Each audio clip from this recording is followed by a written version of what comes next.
So this is for AM. I won't disclose the name any further. I want to review the essay that you did on ACT's April 2018 prompt. It's clear, which is a big factor, and that's going to help you. It has occasionally some very good examples. I want to point out the two that I thought were especially good.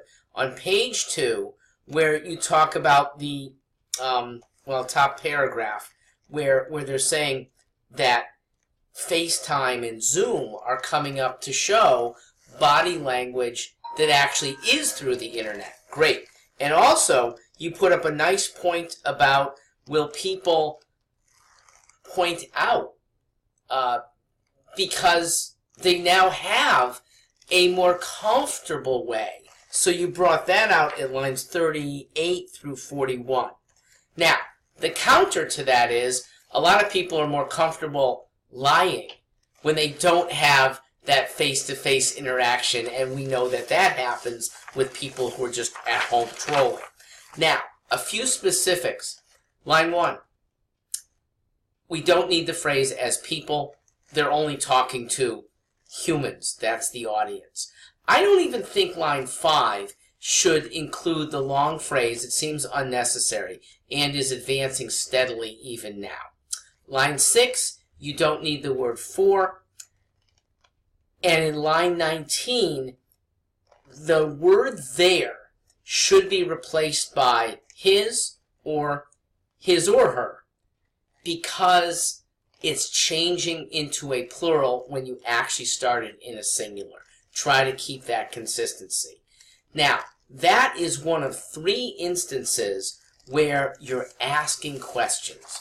We strongly prefer that you answer their question. And the reason why we're against asking is because you don't know how the other person is going to answer. Okay? A rhetorical question, unless it's so obvious that it really doesn't deserve to be asked, could get the other answer, and now you're in a pickle.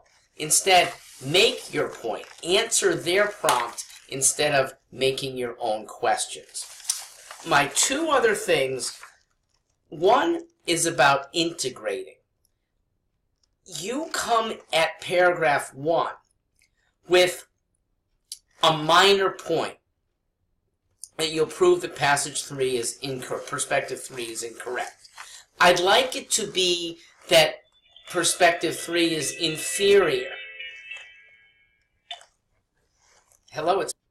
So what I would prefer to see is that you're in paragraph 1 talking about how you'll argue multiple perspectives. You can say that perspective 3 is the least persuasive or unpersuasive, but it looks like you're only going at perspective 3, when in fact your essay did cover more ground than that. Finally, very good last line. Okay, lines 55 and 56 are well said, sum things up well. Oh, there is one more final though. It's too short. Okay, we talked about that before. Please make sure you're getting 3 full pages. I know that's a fast pace, but you had extra time left over. Use it. Get onto the 4th page, or at least deep on 3. All right, I hope this is helpful. Likely this would be an 8. I see this as an 8 out of 12. It could be as low as a 6, though, if people think that it looks too skimpy. Again, length does matter on these. Thanks.